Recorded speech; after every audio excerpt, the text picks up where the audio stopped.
was having the strangest dream. The strangest dream, you say? Yeah. I was in some sort of futuristic war, and it was not going well.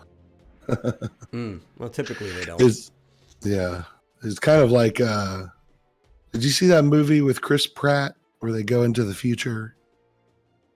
No, but I think you told me about it. Yeah. I forget what it's called. Future War or something like that. It was kind of like that. It was in the future, but it seemed like everybody in the war was kind of clueless. The Tomorrow Not really knowing what the Tomorrow War. Yeah. That's right. Yeah. So it was a bit chaotic and people were dying right and left. Nobody seemed to know what was going on. Somehow I survived. This was a dream, by the way. Yeah. But for anyone listening, this was a dream that I just had. But I managed to get out of the war zone, but it was bizarre. Well, it's glad that you're here. Welcome to the Vomitorium, everybody. As always, I am your host, The Metal, and joining me is my co-host, Marsupial Gamer. We are a little late, but we're rolling. We're rolling. My fault. Yeah. My fault. Had a nap that raged out of control. Yeah. But I'm still trying to get my camera to work here. Yeah. We could talk about Chris Pratt for a little bit because there's this funny tweet going around the other day. It might have actually been the last time we podcasted and we just missed it. Mm-hmm. But Nintendo of America put out a tweet with a picture of Miyamoto standing there at like one of those in-lot In-N-Out stands at Universal Pictures. Oh, I didn't see this. His In-N-Out burger and his drink. And the tweet reads, "This is Miyamoto. After consulting with Chris San, my partner at Illumination on the Super Mario Bros. Film, we decided to move the global release to spring 2023, April 28th in Japan, and April 7th in North America. My deepest apologies, but I promise it will be well worth the wait." Oh, that it's delayed. Yep. Yeah. It's like a video game. Like, they seem to be delaying all their video games. But well, if Miyamoto's on the project, it's probably going to be delayed. Yeah. That's just kind of like a rule of thumb at this point. Which is no shade to Miyamoto. He's kind of a perfectionist. What's that famous quote by him that it's like a delayed game will eventually be good. Yeah. While a rushed game never will be. Yeah. Yeah. But I guess that's it's less true for video games these days and more, but definitely 100% true when it comes to a movie, right? Oh, yeah. Delayed movies are typically awful. Yeah. Oh, well. But I mean, like a video game you can patch eventually, right? Oh, yes. Yeah. If you're talking about that part, how like a rushed game will never be good. And this quote was back in like, I think the late Wii era, kind of like before patching was really an idea for Nintendo. Other systems, they were already patching, Xbox One and PS3, or not, Xbox 360 and PS3. Is that when he said it? I assumed he said it back in the NES or SNES I days. think that quote comes from like the Wii era. Oh, okay. Yeah. I mean, it would have been applicable all the way back. I think that's when I remember seeing that quote. Maybe late GameCube, early Wii, but it's somewhere around that area. It was right before we started patching everything. Yeah. Yeah, you could definitely. There were patches in the Wii during the Wii. Yeah, but they were very few, far in between, and they weren't mostly from Nintendo. They were usually by other parties. Yeah. Because the Wii itself had such a low bandwidth limit, you really couldn't. It's like. Yeah. Yeah, mostly. Yeah, that's true. I suppose. I remember getting downloads and download notifications, but it was usually like operating system patches, right? Yeah, they had firmware updates for Yeah. the Wii. And there'd be a couple other things, a couple software stuff, but it was for the apps. It was almost always for the apps itself. Mm-hmm. It's kind of funny. I think one of the apps people use the most, which wasn't installed directly on the system, you needed a disk for the app to run, at least at first, was the Netflix app. Because the Wii was one of the... it was the second game console to use it after Xbox. Yeah. But it kind of changed the face of streaming for a little bit. But they didn't have their own actual application. What the disc did was it booted up the web browser version of Netflix at the time and just actually ran it through the Opera browser. But you couldn't tell because of the way the disc masked everything. And they had to because Microsoft had a kind of like partnership with Netflix, and they had like a non-compete deal where they couldn't go to other people with their app. But if they ran it through a browser, that didn't break their agreement. Mm-hmm. But yeah, now you can patch anything, honestly. Nintendo, I think, from what I can tell, they still try not to, right? Like, they do have a lot of updates, but they try to make sure the game is completely functional and good before it comes out.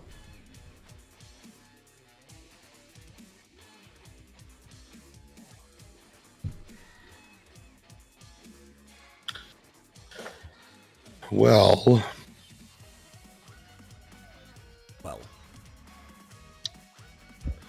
here's a stupid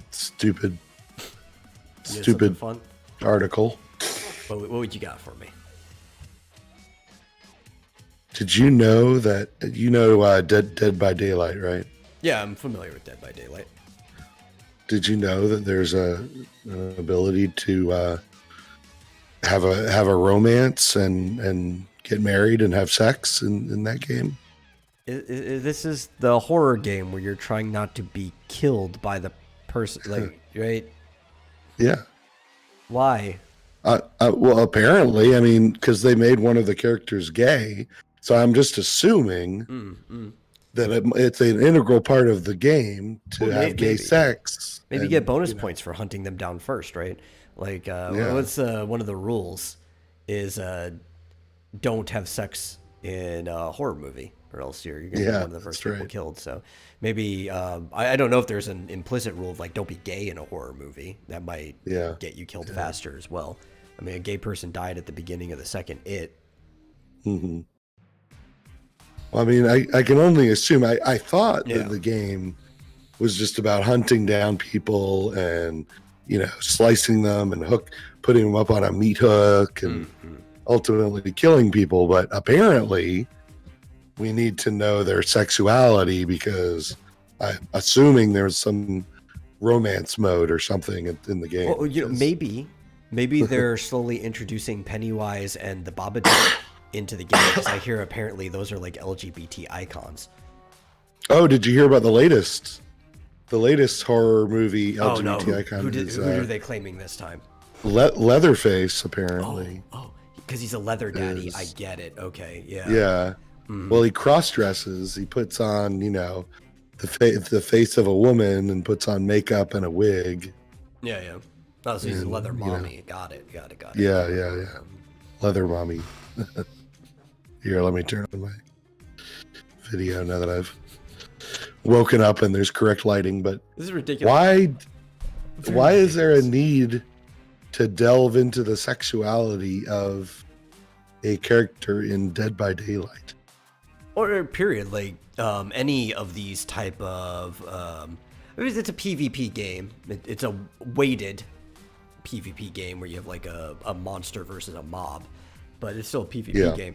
Why do we need to know the sexuality of almost any character in a game that is strictly PvP, right? To some extent, I get like a hero shooter that you're building a world around, like Overwatch or whatever. Like you need it for your narrative if it comes up. That's if it comes up, right? It's not something you need to necessarily inject into a character from the beginning. But like for something that like, do any of these characters even have personalities in Dead by Daylight? I thought they were just like No. no-named They have- characters with faces. Well, I don't know if it's one of the survivors or one of the killers. Killers, the killers definitely are- personality. Yeah. Yeah. Which, I mean, it's considering they use licensed characters like, Pinhead, and I don't know who else. I think at this point it's pretty much everyone Jason but Jason. Yeah. Yeah, I think that's pretty much the whole thing. It's everyone but Jason Voorhees. Yeah. So, I mean, maybe those licensed characters have a backstory and blah, blah, blah, but none of it is. But that's not even what it is. It's The Survivor. the game's first gay character, David King. That sounds like one of the survivors, I guess. I don't know of a horror character named David King, so. They should add as one of the hunters. Yeah. They should just add Stephen King as himself, as one of the hunters, one of the horror creatures. Just nerdy, What? nerdy Stephen King should just be added as a Oh, monster. yeah. Just walking around. he gay? As like no. I'm just saying they should add him in. Oh. And no, he's got a son. Well, I mean that hasn't stopped people before, but his son writes comics and other things. He made Lock and Key, but he just kept walking around like, hey, have you read my new book? Just like intimidating people. Maybe he like bashes you on the head with a copy of The Stand because it's thick enough. Yeah. I'm trying to remember. I mean, I guess there's like, I know there's some sort of witch-like spirit that can turn invisible, and Yeah, I forget which one that is. there's a guy who carries a bat around. But other than Pinhead, that's the only one I can think of that's actually a licensed character. But I know there's Isn't like I Freddy know there's Krueger in it? others. I don't think so. Yeah, let me look this up. Everything I know about Dead by Daylight, I learned from watching Bakumatai AU. Let's see. She is really good at that We got the killers. game. A list of killers. We got anybody I recognize. Michael Myers is in there. Oh, okay. Go away. I don't care about your freaking cookies thing, site. Let's see. Anna, I'm guessing from the movie Anna. Leatherface, obviously. Freddy Krueger, yeah, the nightmare's in there. Okay, well, yeah, so Leatherface apparently You know, Pyramid is, Head is in the game. something or apparently, other. from Silent Hill. Oh, frick. Sadako. Which is the Japanese ghost spirit. Oh, that's the one. Yeah. Like the ring and stuff. Yeah, Like, that's, yeah. That's the one that can turn invisible temporarily. Nemesis, T-type, apparently, is in it too. Oh, yeah. A lot of weird ones. I didn't even know they added this many characters to it. Oh, yeah, they've been adding them for years. The and years. Demogorgon, I'm guessing that's the Stranger Things version. Yeah, And yeah. not the that's D&D right. monster. There's a Legion. Okay, that's cool.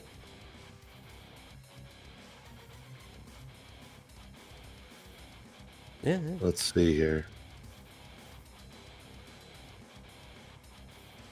I'm sure What maybe is- even some of these other ones are probably licensed, and I just would not recognize them because I just Yeah. don't watch that many horror movies. There's one called The Pig that looks like it's basically Jigsaw from the Saw movies. Oh, let me look. Is it him or is it his assistant? Amanda Young. That's the girl from Two, the assistant. She was the one that put the pig mask on and was the Yeah, it doesn't. yeah. It's somebody with a pig mask on. yeah. I forgot her name, but I had to go look at it. Yeah. Ghostface from Scream.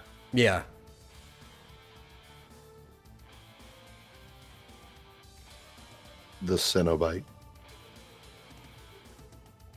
And then a bunch of original characters. But anyway, that is incredibly stupid. Why do they have to? You know, I'm looking at the comments on the tweet, of course, the announcement tweet.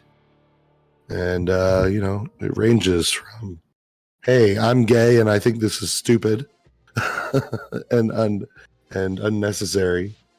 Yeah. To, yay, representation. Like, how? Like, in what way does that matter at all? But, especially when you think it's like, wait, but this is somebody that's going to be killed. Isn't that like... Yeah, really. Weren't you complaining when Leatherface was like cutting off a black woman's face and putting it on and being blackface? Like, isn't this just as bad in some ways or form? I don't... These people are so flippant. Yeah. They can't make up their minds on shit. You know what's going to happen is that person is going to be the first person killed every time. Oh, yeah. Right? I mean, not by everyone, but, you know, a lot of people are going to go after that. Yeah. And hunt that guy down. Of course, in some cases, I mean, you can have 4 survivors that are all the same character if you want. Yeah. But yeah, I mean, you know, stuff like that's going to happen. And then there's going to be accusations of like, oh, you only hunted me down because of that, which is, may or may not be true. And then we could always just create a custom lobby and play a mini game where everybody plays the gay guy and we're just hunting him down. Yeah. God, that'd be so fucked up, but funny. I mean, in a game like this, they just ask. Oh yeah, just asking for trouble. It's almost like an excuse to get people banned. Yeah, because you know what's gonna happen. It's like, do you not remember the BLM event inside Fortnite where they were throwing tomatoes at the movie screen? Like, this is the internet. These are the people you're dealing with. Yeah. What's funny is like, once Twitter presumably, hopefully, becomes more open, you know, free speech and everything, are other things going to follow suit, or are they going to get worse to you know, counteract that, or is it just the same? Like, I wonder if, you know, things like video games are going to look at that and be like, yeah, free speech works, you know. So, you know, are other, I mean, I think other companies will relax their rules, but how many? Yeah. Well, this is like, even when I'm bringing up from earlier, these survivors don't really have a story, and there's no reason for them to have their own story, right? Mm-hmm. Because this game has kind of evolved into Cameo the game, right? Yeah. If we were looking at something like, take Overwatch for example, and a lot of people complain about Overwatch, but they've got some justification for why their characters are away. They weren't building media around that game. It was more than just the game. They had comics, they had like animated shorts and stuff like that. You can even take the same for like League of Legends. When you actually have like story wrapped around your character, then that's some information you could choose to put into your character or not if it's relevant to the story. But like, these characters have literally nothing about them but a small little blurb when you pick them for the first time. Yeah. And they have gameplay, you know, they don't have comics about this stuff. Well, they have like unique abilities. Yeah. Some of the survivors have unique abilities.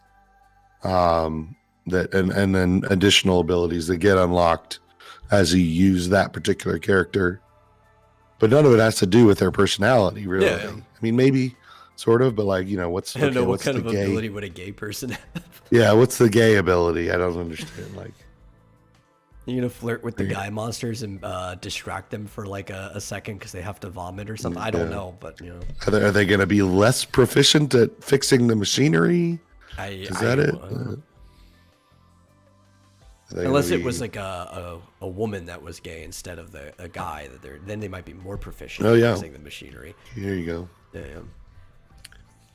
Because there are characters you have to fix these little machines. Yeah, the generators. Try and get the generators, and some characters I think are more proficient, and then some characters are better at escaping, like when the killer picks you up and put you on like a hook and stuff. To put you on a hook.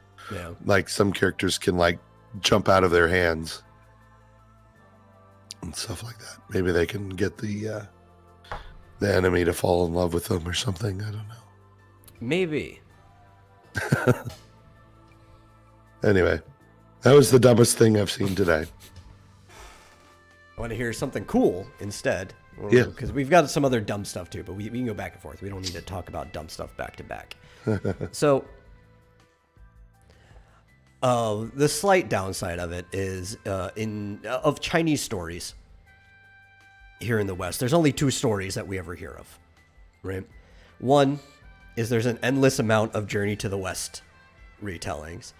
And 2, there's a not nearly as much, but close endless amount of Romance of the Three Kingdoms stories, right? In fact, most people are familiar with Romance if they've ever played a Dynasty Warriors game. That's probably the main series. But it gets retold over and over again. But this might be a fun way to retell it. Arc System Works has announced that they are basically having a spin-off River City series. Or maybe it's a series, we don't know yet, but at least one game. River City Saga, and the first one is River City Saga The Three Kingdoms. And it basically kind of almost like what Square's doing with their HD 2D stuff. They've got these 2D sprites that are done in old school River City styles with like Cuneo and stuff. And it's doing Romance of the Three Kingdoms on these kind of pixelated but 3D planes. And it looks kind of fun. And it's all the characters that you've seen, but put into the roles of the Romance of the Three Kingdoms. So it's almost like if you had an acting troupe, right? Just everyone you're familiar with, but they're in the roles of the story. Yeah. There's even a trailer for it and everything. Yeah, I know I saw that story earlier, but now I've lost it. Yeah. Which, I mean, of the 2 stories that we get all the time, I guess it's probably better to get Romance of the Three Kingdoms, given the fact that there was a Three Kingdoms historical period that story is based off of. Now, the story is mostly a fictional retelling, a romance. That's what the Romance of the Three Kingdoms. It's a romantic way of viewing the events. But there was an actual period where many of what gets retold in that story did happen with the war between 3 different kingdoms. It looks fun. They're using the River City Girls characters? Well, yes and no. They're the River City characters, which many are in girls because it's part of the franchise, the whole Kunio-kun franchise. Their drawn designs look more like I forget the original name, but it was recently re-released as River City's or River City Girls Zero, right? Which was the first time that they had a 4-player beat 'em up and the girls were usable as characters, and we only recently got it to the West with the River City Girls Zero remake. The designs look like they're using that version of them, right? Even the girls are on their like cover image, but it is like Mikasa with more traditional blackish hair instead of like the lavender black that they used, and so on and so forth. Okay. But as funny as have you played River City Girls or watched any of it? I've watched it. Yeah. Okay, I can't remember her name off the top of my head, but you know the hall monitor that stops them at the beginning, the really big girl, right? In this trailer, they show that she's in it, and she's Lubu. Of all, like, they decided to cast Lubu as her, which is funny because Lubu's a guy, but he's he's almost like a giant, right? Like they treat Lubu like he's a demigod. So they pick this like hulking woman who's more woman than you can handle, and they put her in Lubu's armor. I find that hilarious. So is this a playable game? It's a trailer for a game that's coming out. Yeah, it's going to be a game. Okay. Yeah, you're going to play through it. And I don't know if it's going to be a mobile or not, or what's going on from looking at it. Let's see. Available for PC via Steam, PS4, and Switch. Okay, so it's not a mobile game. Good. Good systems. But it plays like a modern beat 'em up, which is another reason why you'd think it might be a mobile. Kind of like Castle Crashers and other games that took inspiration from Kunio-kun, where there's a bunch of playable characters that you can unlock. They said there's like there's like 24 at least playable characters.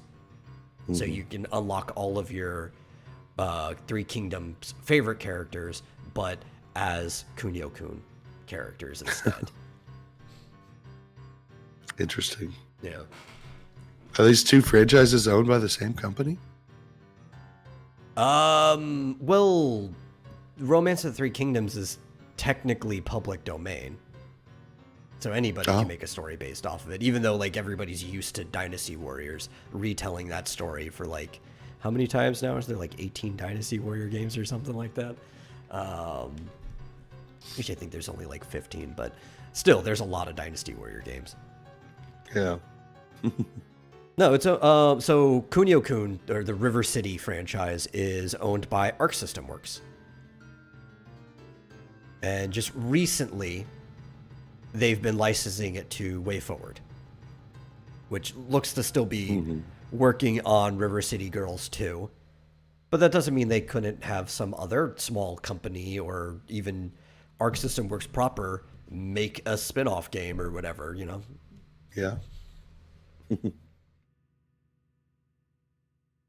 And it's up to 4-player co-op. So that's always fun. So is it WayForward that's making this game? No. Oh. No. They're busy. They're working on River City Girls too. Oh, okay. Yeah. But I love it because it's using like the classic like proportions. So you've got like these little almost bean or pill shaped chibi characters punching each other like in the old Kunio-kun games. Yeah. They're little short stacks. Yeah. I'm definitely looking forward to it. Cool. When is that coming out? It's coming to the West on July 21st.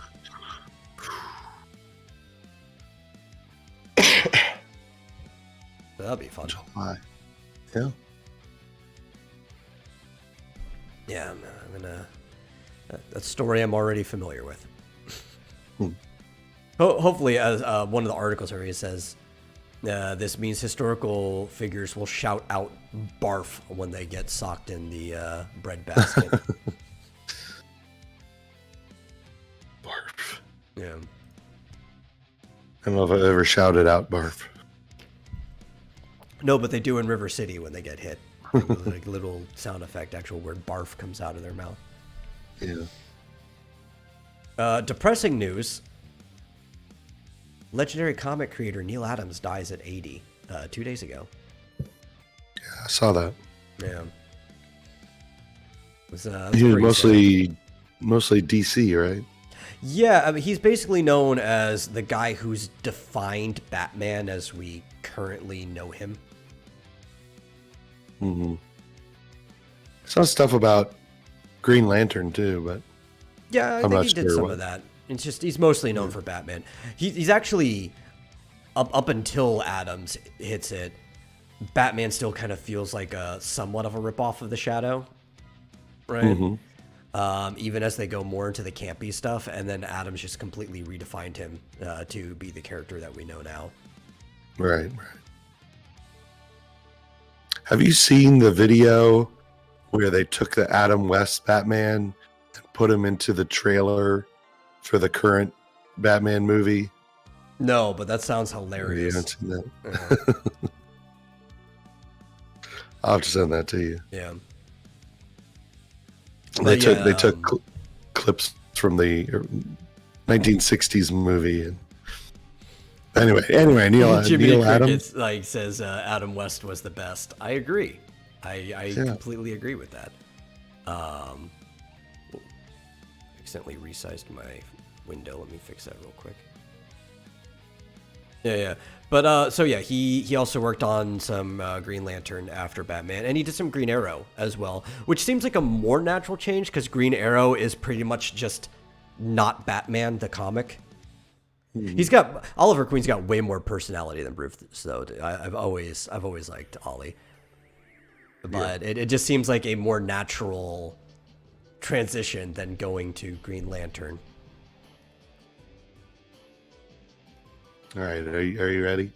While we're talking about this, I What you think got? it's appropriate. Let me see. We can keep talking about Neil Adams, but here, I think it's very important for everyone to see this. You ready?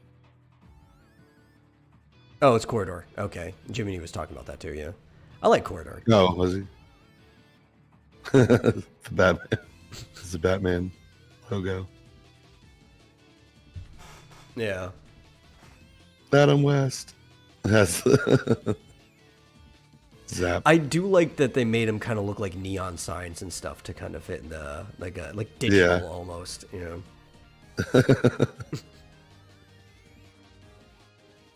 Yeah, you gotta watch it with sound too, though. Oh, I will go and watch this eventually. Yeah. I don't know why I don't see this. I'm subscribed to Corridor, but they never show up in my feed anymore. I have to go out of my way to find it. Yeah. Yeah, they got all the footage is actually from the movie, Yeah. not the TV show. But of course, it's all the same actors that were in the movie. Well, obviously not all of the footage can be from the movie. It'd crop out some stuff from the TV show to fit in here. Well, they claimed that they got it all from the 1960s movie. Maybe. I don't know. I've seen it a couple It is the times. original. I'll have to dissect it. I want to see if they're lying to me. Yeah. I'll tell. I'll The be able original to tell. Penguin. Yeah. Mm-hmm. Yeah, there's a whole making of Yeah. video that they put out where they talked about which is kind of interesting because they talk about the software that they use for it. A bigger bomb. So I have a very, very short list of Batman movies that I think are actually good. Or I wouldn't say that are actually good movies, but are good Batman movies, for what that's worth. And that movie, the original one, is on that very short list. So Neil Adams did what would you call, like, when did he do the Batman, like in the 80s and 90s? All the way up to the present? No, dude, he did Batman like way long ago. He was like 60s ish. Oh, really? Yeah. Late Is that 60s like maybe. Silver Age, or I don't know what they call those things. And then he did the Green Lantern Arrow like through the 70s. Oh, okay. Yeah, no, dude, Adams died at 80, dude. He was doing this stuff a long time ago. Well, I don't know. Yeah. For all I knew, he was still working right up until he died. 80's not that old, is it? Oh, I don't know. I mean, Jimmy says 70, 71, 75. I was reading that he started doing stuff. Well, the first time he touched Batman, I think, was with. No, that you're right. I'm thinking with 67. That's actually Dead Man. He was doing Dead Man first. I forgot about that.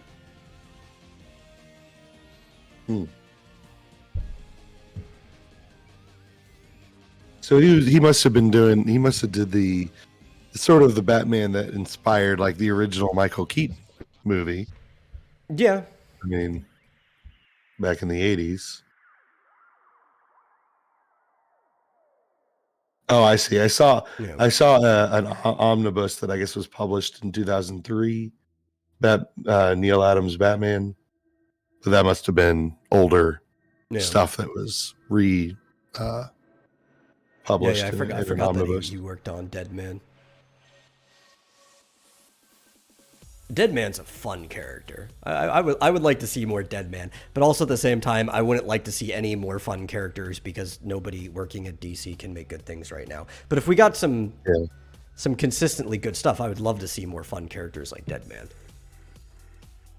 Maybe Jiminy needs to come in here and explain to us the history of Neil Adams, since he seems to be very knowledgeable. But yeah, since we're talking about it, but it's just talking about it in the chat.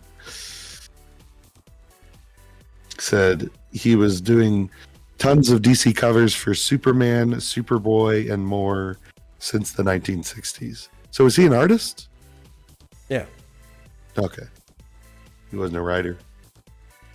Yeah, but you also have to look at the time that he was working, which that started to fade away. Though we still got some of it in the 90s.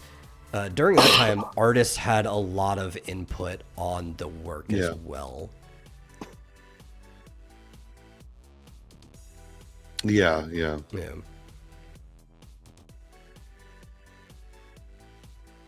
I mean, I guess they still do. I mean, or still have up until recently, because a lot of the stuff that, like, for instance, Ethan Van Sciver created, with like Jeff Johns, they consider them both to be the creator of,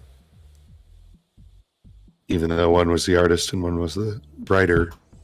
Well, because like artists do a lot. Like sometimes they even make characters. They do a lot of character design. Sometimes they completely change scenes because it's better when you go to draw it. There's a lot of input on the writing portion that artists do. They kind of define a character as well, like the way you do expressions. You got to understand, Jiminy.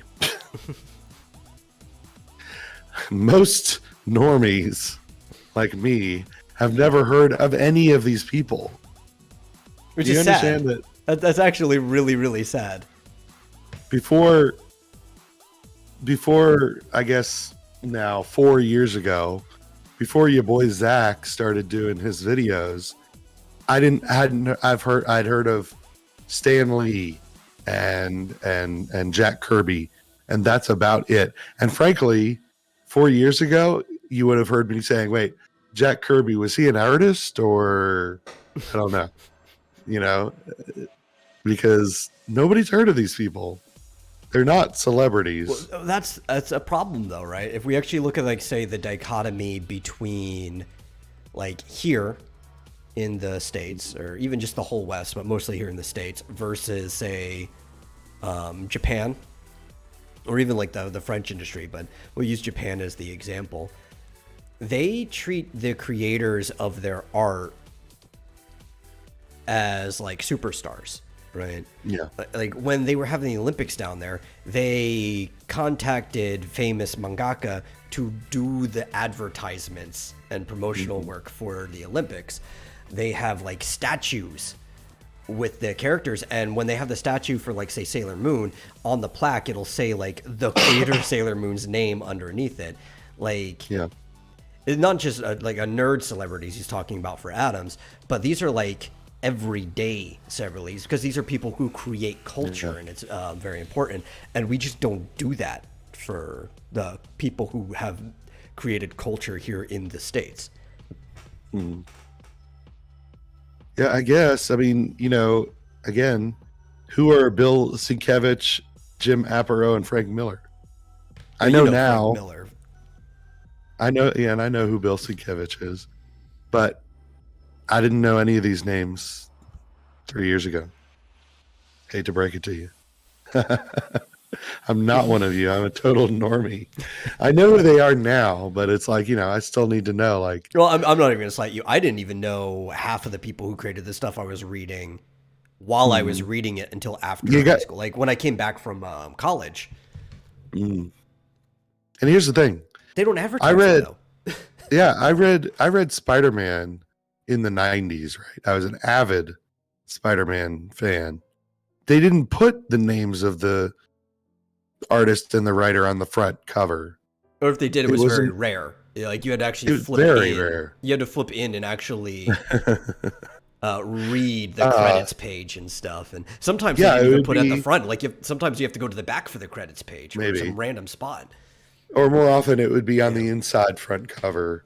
You know, no, yeah, that's the most often. But page. sometimes it was on the inside back cover, just because they wanted to use it for like ad information or something. The first thing you flip open. And I couldn't tell you. I couldn't tell you then, and I can't tell you now who the artist or the writer or any of the people working on it. I read hundreds of Spider-Man comics throughout college, and even if you'd asked me then, okay, who's the artist, who's the writer on that, I'd be like, Marvel. I don't know. Yeah.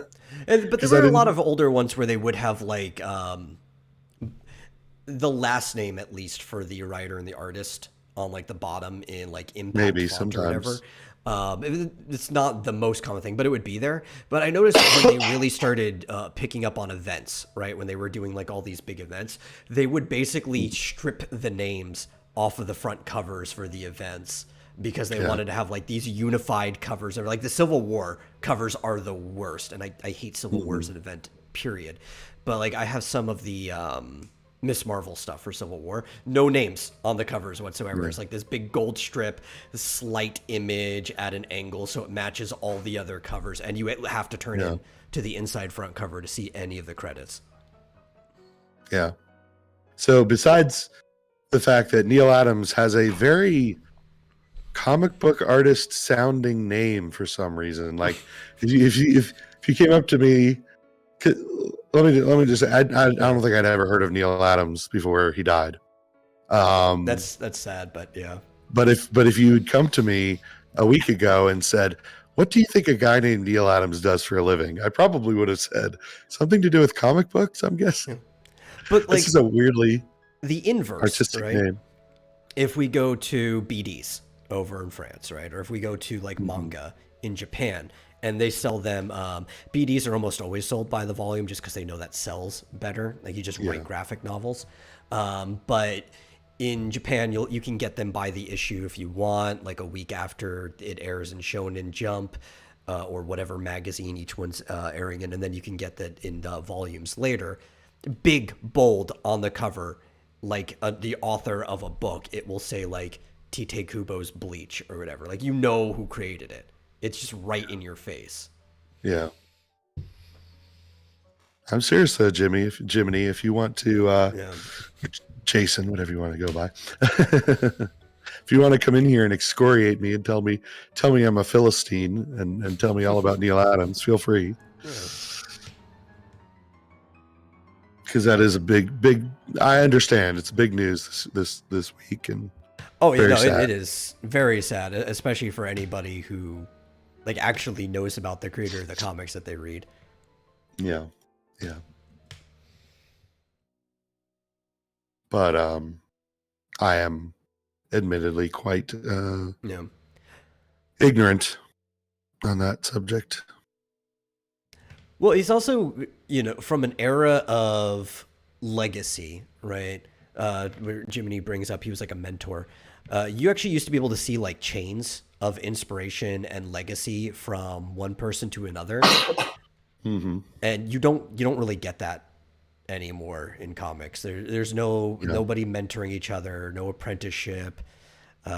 You can't even really tell, like some random Tumblr artist gets pulled in. You have no idea where their inspiration's from or anything. It's actually kind of sad that the industry's just completely changed from how it used to be. Yeah. He is in our Discord. I don't know what he's still going on about. No, he just wants to. He's like Flit, right? He just wants to safely delete you from the chat. Yeah, clearly. I was like checking the Discord. Like, is he in here? Get in here. No, he's been in there. Yeah.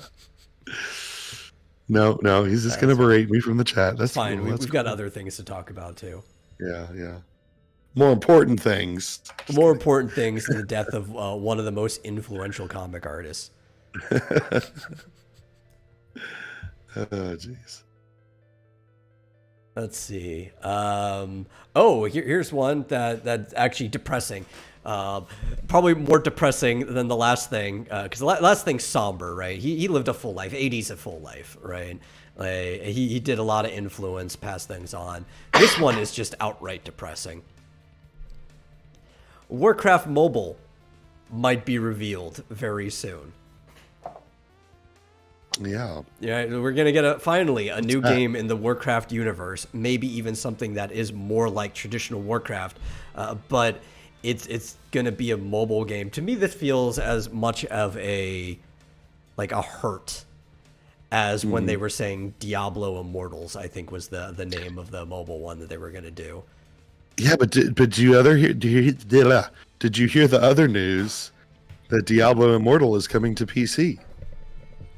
As long as they actually fix it to play as a PC game, then sure, let's go. But most phone games that I've played that on PC don't play well in general. With like maybe the sole exception of Genshin Impact actually plays well on the PC, better than it does on any other system. Yeah. Well, so that's very strange. But apparently they are releasing Diablo Immortal for PC. I don't know exactly how they're changing it to adapt it to PC. But you say they're simultaneously Yeah, it's rumored releasing something Warcrafty for mobile. Yeah. It says, a report, not a rumor. Warcraft mobile game to be revealed May 3rd. Details on their first Warcraft mobile game coming next week. And I like Warcraft. I'm actually a big fan of old school Warcraft. It was really hard to get me into World of Warcraft. To be honest, I never really got into World of Warcraft. I played quite a bit of it, mostly because my friends had it. Like here, play it. Same with like Final Fantasy 11, but I ended up playing way more than Final Fantasy 11 because I just like the game more. But like a friend who's already got an account is like, here, just play a character on my account. And then I went in with my own account later for a while. I struggled to get into World of Warcraft. But Warcraft, especially 2 and 3 more than anything, I played a fuck ton of. I love Warcraft 3. I love the main campaign. I love the expansion campaign with the Frozen Throne. I fucking love the arcade, which obviously I doubt a mobile version is going to have custom game modes, but the custom game modes were great. That's how we got Dota. I could spend hours upon hours at a time in Warcraft 3. Yeah. I think I played more Warcraft 2 than 3 fun, because yeah, because that came out when I was in college, and so we played against each other for hours and hours and hours. Yeah. We didn't even have to do LAN parties because we actually had internet. We actually had like hardwired Ethernet in our dorm. So we were actually able to connect over the internet, essentially. Which was awesome. Well, I would expect that from somebody who went to a school for coding. I didn't go to a school for coding. Oh, you didn't? When did you learn programming? I went to. I did. I did get a degree in computer science, but it was at Vanderbilt University. It was but you'd think anything that's got a computer science wing would be hardwired. No, I guess. Yeah, that's what I'm saying. Like, it was a larger implication from a brief statement, but yeah. I mean, they had an engineering school. I wasn't implying that the entire school that you went to was just for coding. Oh yeah. That'd be a very weird school to go to. Well, I mean, I guess maybe not as weird these days. But roll back the clock. That would be a very weird school to go to. Yeah, in the 90s. But I mean, I was in a dorm for everyone. It was, there's everyone from arts and science people to engineering. Actually, I mean, it was a freshman dorm, so we didn't have to declare our major right away. But anyway, I digress. Yeah. I don't even think we were hardwired when I went to school, and I was at a technical school, but because it was like, oh no, you don't need it, you don't need it. They had Wi-Fi for the entire campus. They're like, you'll be fine with that. And we're like, no. We had to pay. We were on campus apartments, and we paid extra money for like a Time Warner cable line to come in. Because we didn't want to use the stupid low bandwidth school Wi-Fi that sucked. Yeah. Yeah, we definitely didn't have Wi-Fi. Wi-Fi didn't exist. No. But that's This why we was, weren't hardwired, because they're just like, you have school Wi-Fi, you don't need an Ethernet. And I'm like, sons of bitches. Yeah, we were actually in the first. It's a complete diversion, but this was in 1995. Yeah, there was no Wi-Fi yet. But there was. We were actually the very first dorm at Vanderbilt that was wired with Ethernet was a freshman dorm, and that was the one I was in. Luckily. I think the only wireless thing we were using back then was still infrared. I don't even think we get a true wireless receiver for like another 4 or 5 years. Yeah. There was no Wi-Fi until well after I graduated from college. Because I remember like when I was like hunting for our first house in like 2003, I think. Yeah.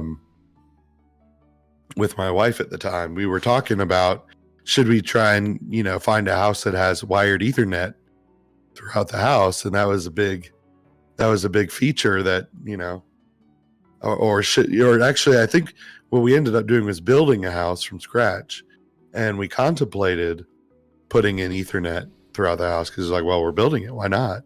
But I think wireless Wi-Fi was just coming out right around then. So it was like, yeah, probably not necessary anymore. Such a mistake. I, even to this day, would probably still wire a whole house up because even then, man, there are way too many things on Wi-Fi now, and routers cannot keep up with the ever increasing demand of the number of objects that you get on. Like, you have to keep putting hubs places, not even because of distance, but just because you've got too much stuff on there. True. Well, that wasn't the case in 2003. But no, but we should have seen it coming. It's like once there weren't smart devices yet, but once Wi-Fi started becoming prevalent, we were like, they're going to start putting everything on this shit. Yeah. Plus, we had like, the cable input or out, whatever. The cable plug, would be next to something that really needed to be hardwired, like a PS3, which was the thing at the time, I guess, and stuff like that needed to be hardwired. See, I need to figure out. I actually need to examine these plugs to see how the in and out works, input output, because maybe I could just plug the modem's Ethernet right into an input, because I actually think this entire house is hardwired. Oh, is there Ethernet over there? Yeah. Right. There's a coaxial. There's a two-pronged Ethernet. That's not even a phone cord. Those are two. Yeah. That's Ethernet. And then there's electrical outlet. Yeah, I have no Ethernet here. It's all Wi-Fi. So I need to actually examine how the system works, because if I can just plug our modem directly into an input to run everywhere else, then I could just get an Ethernet cable and not have to worry about the Wi-Fi and stuff. So I just haven't bothered to examine it yet. For all I know, it could be old and not work as well and have to start replacing some stuff.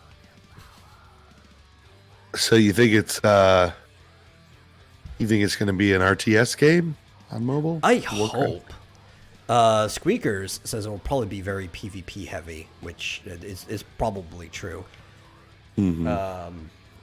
It's probably what was that? I think it's probably going to be a kingdom builder, realistically, which you kind of have like the camp building aspect in Warcraft anyway. I'm thinking probably it's going to go the Clash of Clans route or something similar, maybe. Hopefully it'll be more actual RTS focused than that. Maybe missions, right? There'll be like stages to send your characters on, which would be great because that's how the main story to Warcraft kind of worked. It's just instead of being sent on missions, you would have dialogue scenes in between progressing from point to point, but it was still kind of a mission-based game. Just in an old-fashioned way. Yeah. I did like the aspect of, I guess it was Wrath of the Lich King. Is that it? Where they added the ability to have your own little city, and you go out on missions. I don't know if you played Wrath of the Lich King.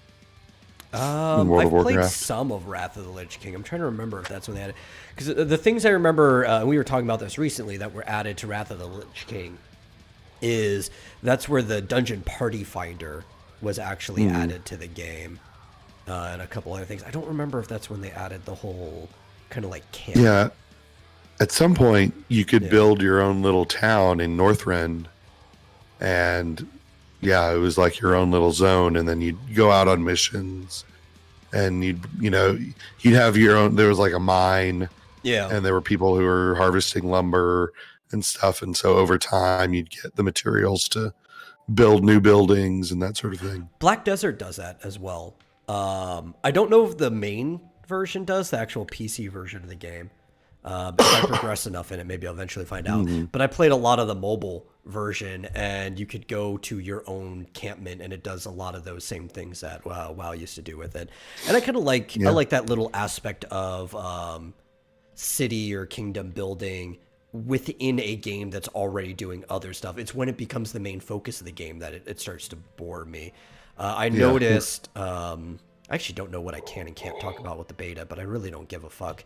The Octopath Traveler Champions of the Continent beta, they let you do the first mission in a quest line where you are rebuilding a town. So there is kind of like a town building thing in that too. It's like this old, lost, abandoned town that people find themselves called to through a dream. So I'm guessing there's some like mystical reason later on that you need to like rebuild the town to access some dungeon or whatever. But you get to do the first one. It's cool. I like town building. It's probably my favorite side thing to do in a game. I don't like games where the main game is town building, but it's like my favorite side thing to do in the game. Yeah. Well, I guess we'll find out on May 3rd. I would expect it to have some of that though, right? Because you'd think at least. Dragalia Lost was a good example of this. A big portion of the game was building up your kingdom, but then you went on missions and stuff. Maybe it'll be similar to that. You'd think the game would start off with whatever you pick. Maybe they'll let you go in order of story, so you can pick like whether you want to start as humans or orcs or whatever, right? If you want to be... Actually, at this point, they probably won't even go strictly on tribes. They'll probably pull it from World of Warcraft, and they'll let you pick either Alliance or Horde. But you'd think you would start off finding like a gold mine, put a couple people on that, and then the settlement would start building up around the gold mine like you traditionally would in a Warcraft game, and then you go on your missions. If that's the way they do it, I'll give it a shot. I'll give it a chance. Yeah. That'd be interesting. But if not, I mean, God, a mobile Warcraft is not how I want to see the Warcraft proper series come back. Yeah, well, it's almost, reminds me of when they announced Diablo Immortal. Yeah. Don't you guys have phones? Yeah. Like, how do you not know that that's not the issue? Yeah. Now, I think we're going to start seeing more and more of that. It depends how they handle it, though, right? Like I said, honestly, Genshin Impact, despite the gacha stuff that everybody complains about, and it's fair, the people have ruined their entire lives putting money into Genshin Impact. But control-wise, the game controls fine on a phone, and it controls fine on a computer. Right, I'm sure it does on consoles as well. I've never played a console version, nor do I have any interest to play it on a console. But we're now starting to see, especially with the Android like APK rollout for Windows, where you'll be able to play Android games natively in Windows. We're probably going to start seeing more games designed with a forefront of being able to be played on the phone, but for both at the same time. And it's probably something we're going to have to deal with. And as long as it's done well, that doesn't necessarily have to be a problem. Yeah. I mean, Fortnite's on mobile, I suppose. Yeah. And the problem with Diablo was that clearly wasn't the intention of what they were thinking with Immortal. Mm-hmm. Is Overwatch on mobile? I don't think so. Mm-hmm. I think there are games like Overwatch on mobile, Chinese games and stuff, but I don't think Overwatch itself is. Yeah. Well, interesting. Yeah.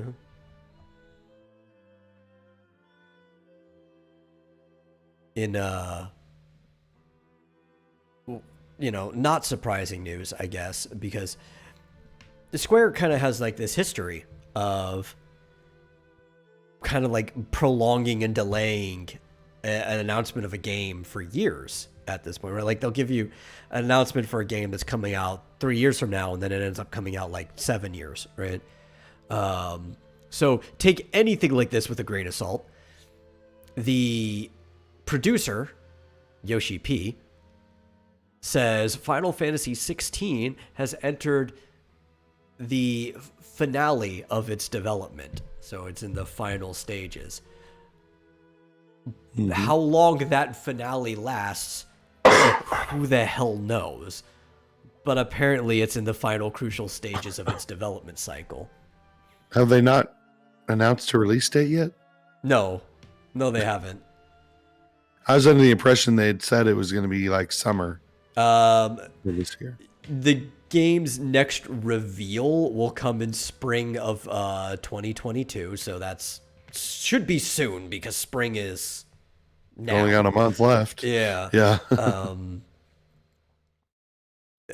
Hopefully this doesn't count as the next big reveal by saying this information. I would assume by big reveal they mean they're going to have some trailer-like thing ready. And if it's in the finale, there should be enough to make a final trailer at this point.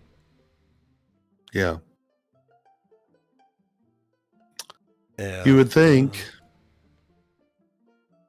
I need to see more Yoshi P, okay? Yeah. I need to see more because what I saw in that first trailer, which is the only real trailer we got basically two variants of the same trailer is all they gave us. Mm-hmm. I did not see any core gameplay to know if I'm actually interested in this fucking game or not. I saw everything I needed to see in the first Strangers of Paradise trailer to know if I was interested in that game. There was nothing aside from aesthetic in the 16 trailer. And it's like, oh, okay. It's set in a classic Final Fantasy-like world. Yoshi P seems to want to do a lot of stuff that harkens back to old Final Fantasy games if you've played any of the later stuff to 14. But does that mean it's actually going to make me feel like I'm playing a Final Fantasy game? And the game mechanic's going to get in the way of that. Yeah. And I'm guessing it's not going to be turn-based. Now, if it ends up controlling similarly to 15, personally, I don't think that's the end of the world, especially because 15 actually had a mode that had its own advancement tree for the AP that could make the game feel more like it's turn-based. It was called wait mode, where basically the world froze when you weren't putting an input in. So that was kind of cool. But I don't know if it's even going to play similarly to 15 from what I saw, because the trailer, when it was showing off like this one-on-one boss fight, looked like the mechanics were somewhere in between the edges of a Souls game and The Witcher. Mm-hmm. And that's not what I want from a Final Fantasy game. 15 is the most action-y, you could get more action-y than 15. You could go like the Kingdom Hearts direction, but I mean, that's the direction. That's the most action-y I want. I don't want a Dark Souls Final Fantasy game because Dark Souls is a very down-to-earth fantasy, and that's not what I want from Final Fantasy. I want a hyper fantasy. I want higher than high fantasy. Yeah. Yeah, you want people who can, suplex trains and things like Yeah, that. yeah. I want the Diofeld Chronicles. I think we missed talking about this, but did you see the trailer for the Diofeld Chronicles? No. Okay. You actually, if you go to SquareEnix.com, you can probably find the news post for it still up. But it was from mid-March, and it's kind of like a tactics game. It doesn't use the grid and stuff. I've been telling people it's kind of more like XCOM in that way, but it's like a Final Fantasy Tactics done in complete full 3D.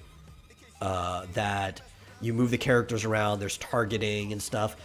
But it looks like a Final Fantasy game, aside from the not sharing the title.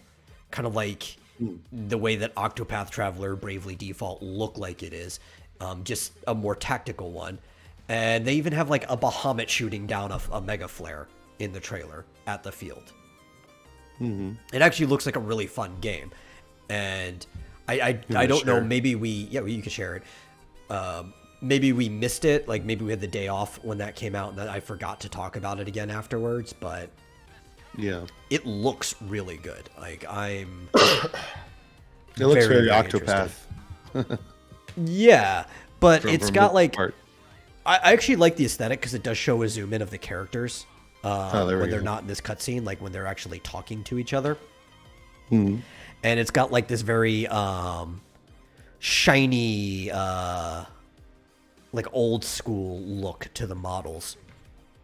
But even like the scenes, they just look like they're more polished versions of like the Final Fantasy Origin cutscene at the beginning, right? The way the armor shines and stuff like that. And it is a tactics game. Very Ogre Tactics, very XCOM-like. But it's a story-driven one. Which is weird that this is competing, I guess, almost directly with Triangle Strategy, which is also a tactics game, but with that Octopath Traveler look. Yeah. Well, it kind of looks like Triangle Strategy, too. Yeah, there's a lot of things that are the same here until you see the actual gameplay. And you're like, oh, this is not Triangle Strategy. But it's a similar type of game. It's a tactics game. Like, see, it's kind of got almost like that Epic Games look. It's got that very shiny, clean-cut design to the characters. Now here we go. It's like but see, like XCOM. This is basically like an XCOM game. Yeah.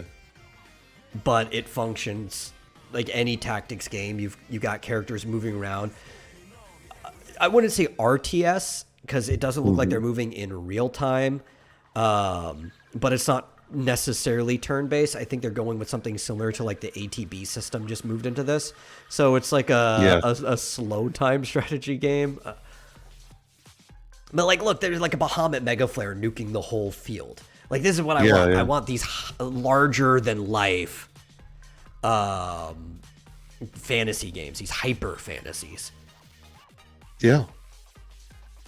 Like, horses don't usually jump that high. No. And you normally, if you were to stab somebody with a lance, you can't just bring them up like that. They would slide off the lance, but it's all fun, you know?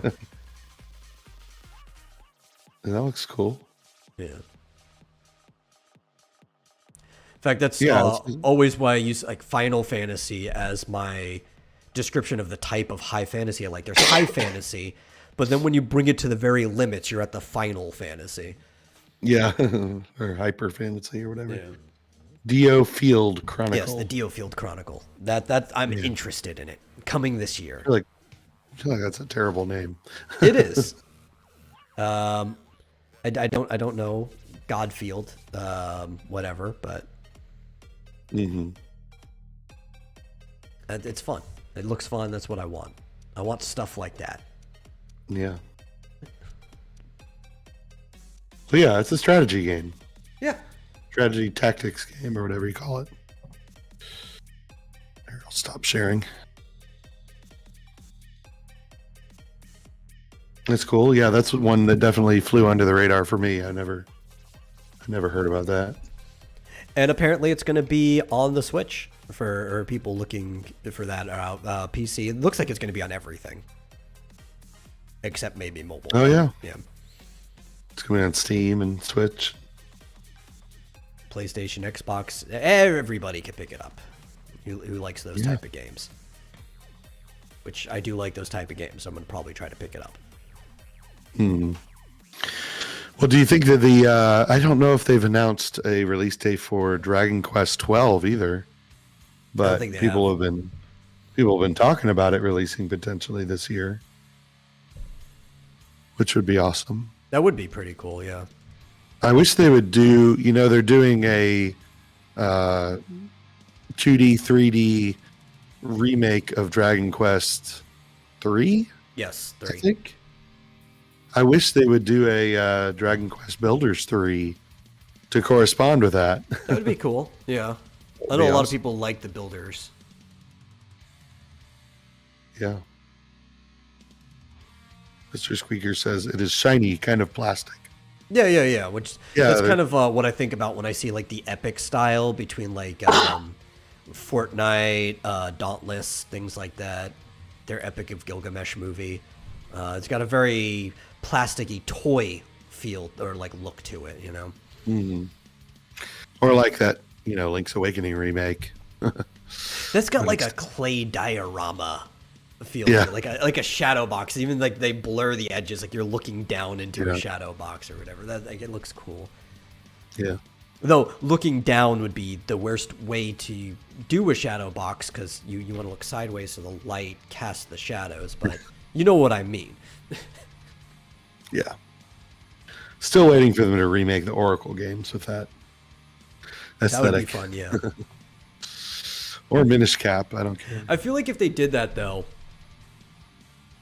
they wouldn't make them as two separate games. They'd make it as one game and find some way that like you're playing as parallel links so you could go between the two games, which would be a really cool remake actually. That would be like taking like the Link Between Worlds equivalent of A Link to the Past, but like do that for the Oracle's games.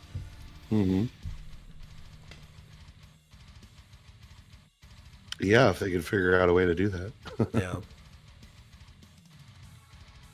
But yeah, it's weird. Like people, I got to figure out if people know something or if they are just making assumptions that things like Final Fantasy 16 and Dragon Quest 12 are they definitely coming out this year, or are people just assuming they are?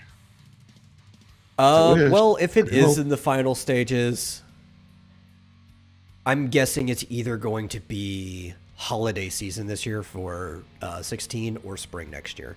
I don't think they're going to try to let it linger that much further. They seem to try. They're trying not to be the Square of last decade, where sometimes it took a decade for a game to come out that they've been promising. Yeah. Especially, I mean, look, they already made an announcement with a full in-game sequence for Kingdom Hearts 4, and didn't it take like a decade for Kingdom Hearts 3 to come out?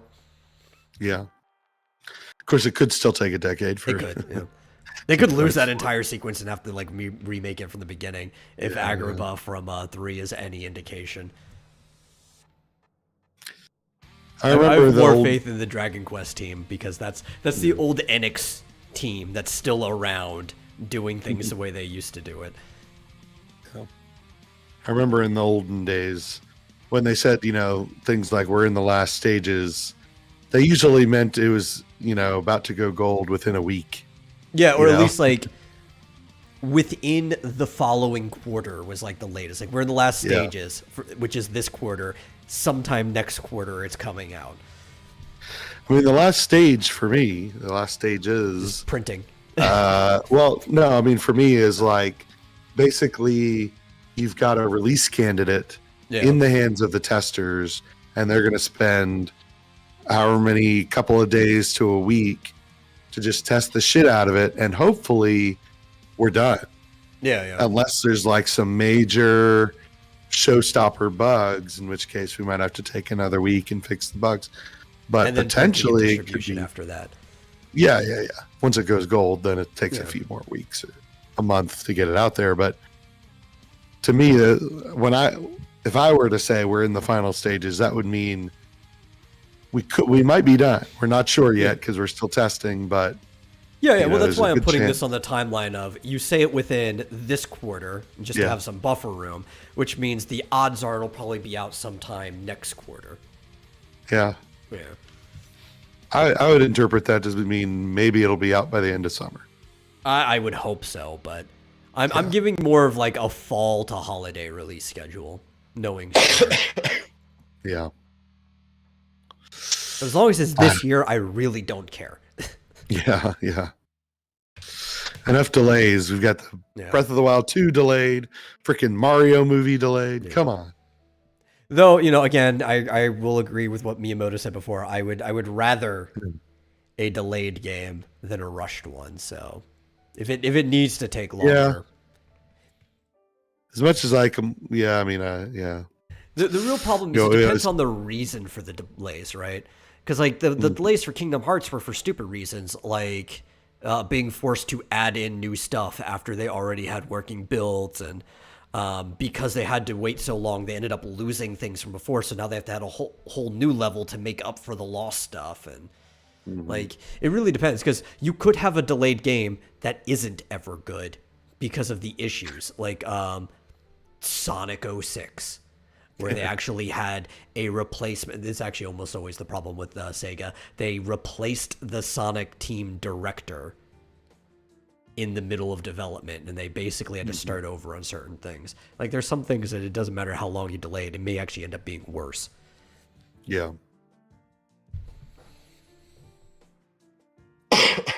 Thought I had. Well, so how did they lose things due to delays in Kingdom Hearts 3? So they started working on Kingdom Hearts 3. I think I've explained this before. But Nomura came out and discussed this in an interview. They started working on Kingdom Hearts 3 back when I was in high school, right? Which is a long time ago now. And one of the earliest places they worked on was Agrabah, which is one of the recurring levels that's in every single Kingdom Hearts game except for the last one. And it had taken so long through development with delays that Agrabah was on an older engine of the game, and when they actually tried to recover the files, they were corrupted and unusable. And if they wanted to use a level, they basically would have had to recreate the whole level from scratch. Yeah. Bizarre. And that's what happens when you work on a game for a decade.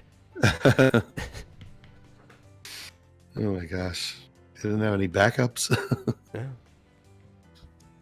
I think those were the backups, actually. Yeah. And that's an issue, right? So Kingdom Hearts, specifically as a game, is a recipe for disaster with development, right?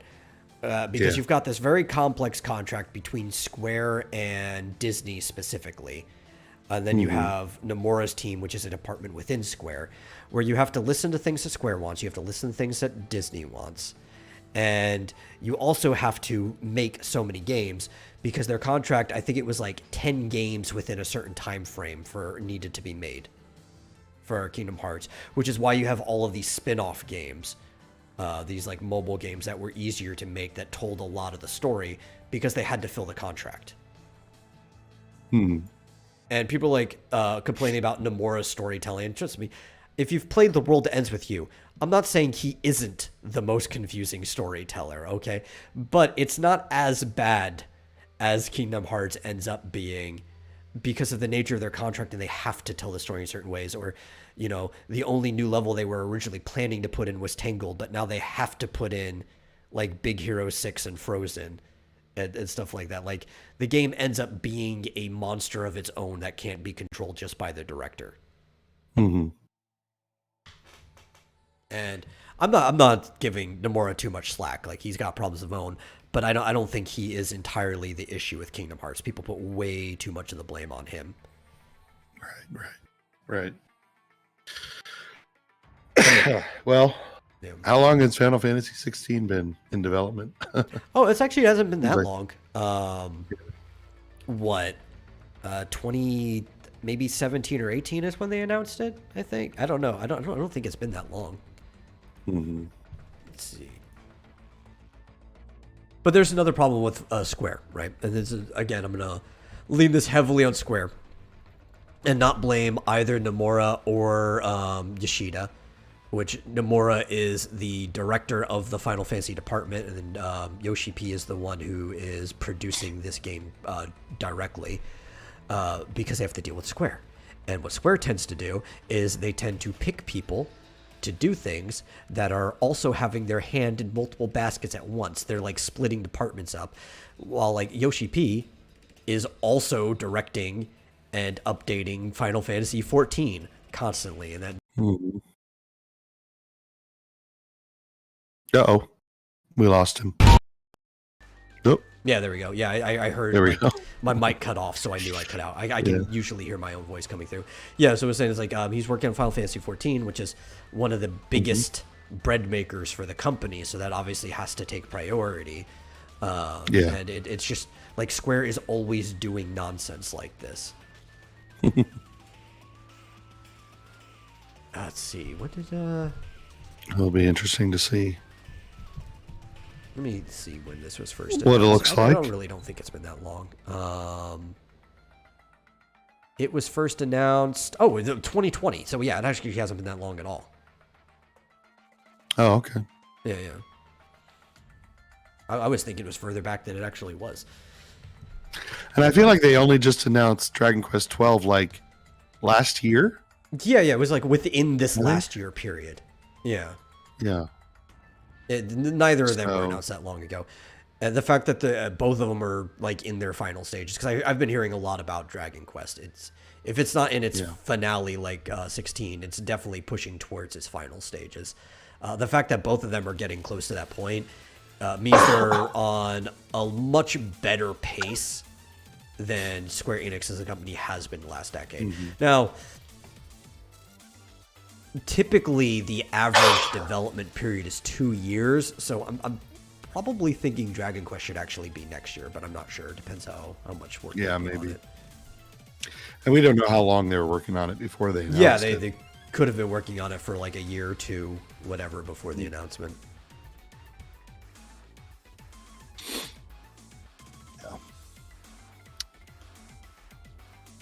But hey, I mean, talk about a 2-year dev period. Even if they've been working on it for a little bit longer than when it was announced, from 2020 to 2022, if they do get it out this year, that actually fits right there in that cycle. And they had to have been working on it longer than announced because they had a full trailer ready for us. So yeah, they're definitely keeping closer to cycles than they used to. And then there's Metroid Prime 4. Yeah, well, one of the released. big problems with that one is maybe you should have contacted Retro Studio in the first place to come back and work on the series that they were known for making, instead of another studio that was just going to leave you high and dry and force Retro to work on it anyway. Yeah. But how long has Retro been working on it now? I have no clue. I don't even know how long Retro's been working. Like, what else are they working on? Metroid and I guess Donkey Kong. They've been doing the Country Return stuff. I don't know what else they do.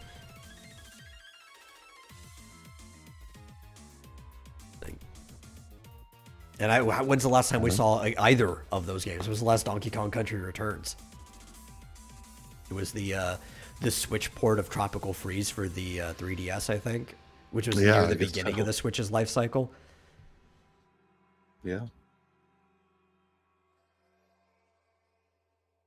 Not even technically a new game. All they did was make it work on the Switch and then add Funky Kong.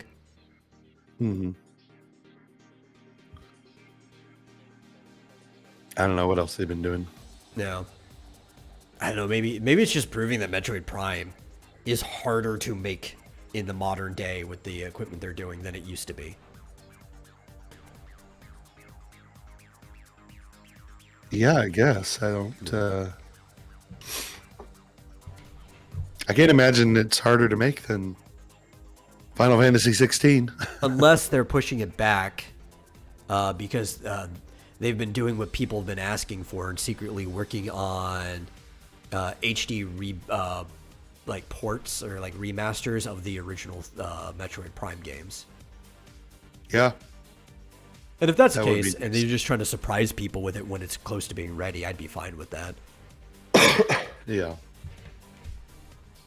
Of course, they did that already for the Wii. Yeah. But that was a long time ago. It wasn't. And that's also when 3 came out on the Wii. Yeah, yeah. Yeah. It And wasn't an HD or 4K or whatever. I want a full normal controller supported remake of 3. I don't want to have to use the freaking Wiimote or whatever.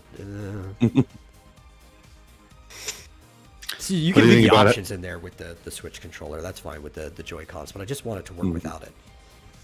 Have you seen anyone playing that Wii Sports or whatever? Not Wii Sports. No, I know it. Nintendo Sport. I don't know what they're. It was either yesterday or today. It officially launched. Yeah, Nintendo Switch Sports. I kind of want to play it. Because I really like the old sports games, and they brought the bowling back, which is the most important part. Yeah. Looks interesting. Although I flipped over to somebody playing it. I don't remember if it was DGR Dave or Pro Jared or someone, and they were just like in a menu for like forever. I was like, "What is up with this game?" Like, yeah, I don't know what they're Switch doing. was pretty cool, but it wasn't the sports game. You know, like it was kind of like their attempt at having something like Wii Sports with the launch, but it wasn't as cool. Even though there were some cool things about it, because a lot of it was almost like you weren't playing a video game. It was more akin to laser tag. Like you had the system doing things for you, but it was all very physical and your own reaction time and stuff like that. Yeah. That wasn't inherently involving the screen. Right. But it's still cool. Like, Yeah, I'll have to consider. I just got Rune Factory 5, so I'm like, I don't want to get another game. yeah, that's a good. I think depending on your pacing, 65 to 120 hours to clean everything up. Yeah. Yeah, I'm like 2 hours in right now. Yeah. So It's not going to take that long to get through the main parts of the game, but I think that's what I've been seeing for like 100%ing it. That's how much time people are going to take on it. So. yeah, I have to say it's a little bit clunkier than like Stardew Valley. Yeah. In terms of like aiming where you're putting your crops and stuff like that. It's a little bit harder to aim, a little bit harder to pick up items from the ground. Oh yeah. Stuff like that. I guess because it's 3D, 365, movement and everything. It's hard to walk to the exact point that you got to be at to pick up the thing on the ground. It's fun. Yeah. This Joseph says there's a hentai called Rune Pharmacy. That's funny. Yeah, Rune Factory's cool. It's just a shame that it's sort of the thing that replaced the original Harvest Moon for a while, and then while it didn't do everything quite as well, they just kind of dropped the series for like a decade and only just now brought it back up. Probably because some people have been making complaints about the story of Seasons, which they're still working on, but like that has become the replacement to Harvest Moon, taking place in the same franchise. And it's like, if I had to pick between the two, I'd much rather play Rune Factory than Story of Seasons. Yeah. I played Pioneers of Olive Town or whatever it's called, and yeah, that's the one of them. I ended up playing that for all of like that. Well, like a couple hours, and I was like, this is kind of boring. Yeah, because it's less player driven and more actual like narrative driven. You're actually playing kind of through the story of how Olive Town was formed. Yeah. It's cool if you care about the story of how Olive Town was formed, but it's not like the franchise that you go to buy games from. It's a better spin-off that you maybe would be interested in if normal Harvest Moon games were also still being made this entire time. Plus, this was the first Harvest Moon game I ever played, actually. So I had no idea what Olive Town was, and certainly didn't really care about the history of it. But, I know some people like it. But so far, Rune Factory 5 is fun. Well, it's because this is a like weird, convoluted process of how Harvest Moon and all of the spin-offs and stuff have been being made on why Stardew Valley was so successful. Because, like, listen, I will give you some of the Rune Factory stuff. You can go into the mines and the Skull Cavern and everything. You get all the Harvest Moon stuff as well, all neatly in one package. And look, we'll add some more stuff to the game, too. So you just solve the problem. Mm-hmm.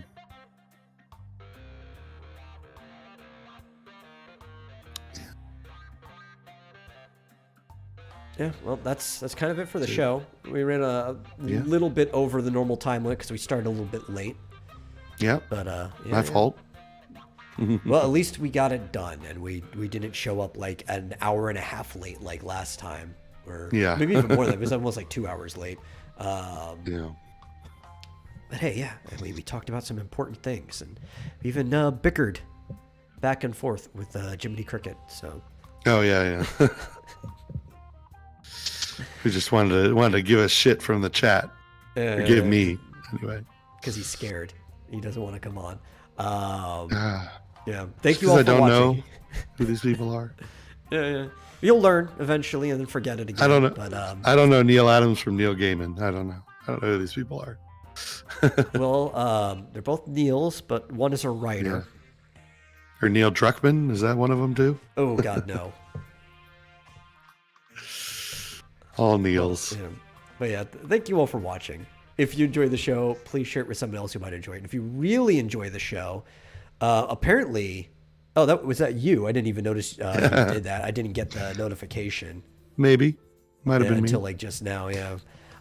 If you really enjoy the show, consider giving a donation to streamlabs.com/Vomitorium live. There's supposed to be a pop-up that shows up on the screen, but maybe I had a window open at the time. You do show up on the live show. We will try to shout you out audibly for the podcast. It really helps the show out, pays for our hosting fee every single month. And in the meantime, we will see you guys in the next episode.